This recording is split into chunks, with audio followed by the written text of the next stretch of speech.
Today, Josh and I are going to be talking about engagement in the workplace in the COVID era and its challenge for leaders across the nation. We're not just communicating in our offices anymore. We are communicating across cities, across states. My company, we have different employees who moved across the country and they're still doing their job. But how are leaders going to stay engaged in this new workplace? Josh, thoughts? Thank you. With our firm, Missing Maple Consulting Group, we see this challenge a lot. And I would say now more than ever, we see a rise in inquiry from our clients asking us how to tackle this challenge, a challenge unique to the 21st century because of the type of work that we do in the workplace. And so, a pandemic 100 years ago would affect the workplace and did affect the workplace and the workspace differently than a pandemic is today. And the reason for that is because the type of work we do is fundamentally different. No longer do we measure widgets produced on a Ford factory line like we could 100 years ago. Rather, much of the work we're doing today, if not most of it, is heuristic in nature. That's work where there's no algorithm to solve. And this type of work that's being produced in the US, it's complex. And so now more than ever, we have people working from home, doing complex work and needing complex leadership.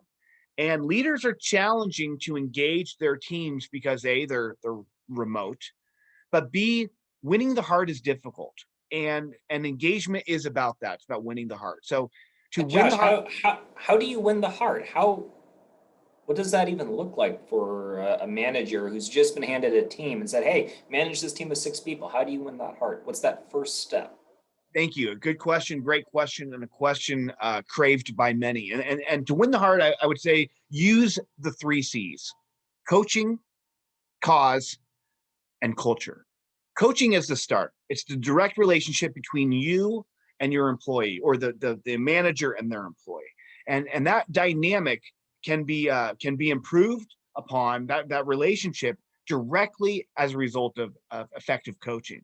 And so Missing Maple, we have a lot of coaching tools to help drive that engagement, drive that relationship, and ultimately drive productivity. But you got to win the heart. And so unlike like we did 100 years ago, where management was the focus, coaching is the new leadership tool.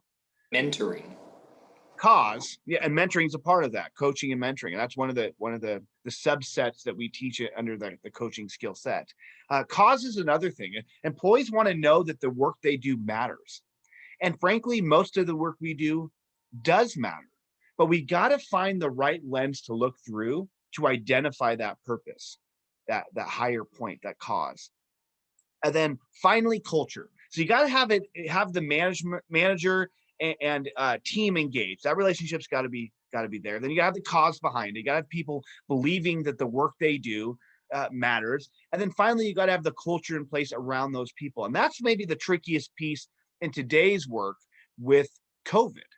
And so, what does COVID culture look like? And the answer to that is a resiliency culture, a culture based on resiliency and the tools that resiliency helps leaders and teams build. Well, maybe though that's a blessing. So we talk about how, one of the sayings is culture eats strategy for breakfast. So maybe we don't have to put so much emphasis now on the workplace culture. Maybe we can cultivate those interpersonal relationships, cultivate that the heart and the resiliency, and then culture will develop from that. But it will be a different culture than the one we were accustomed to.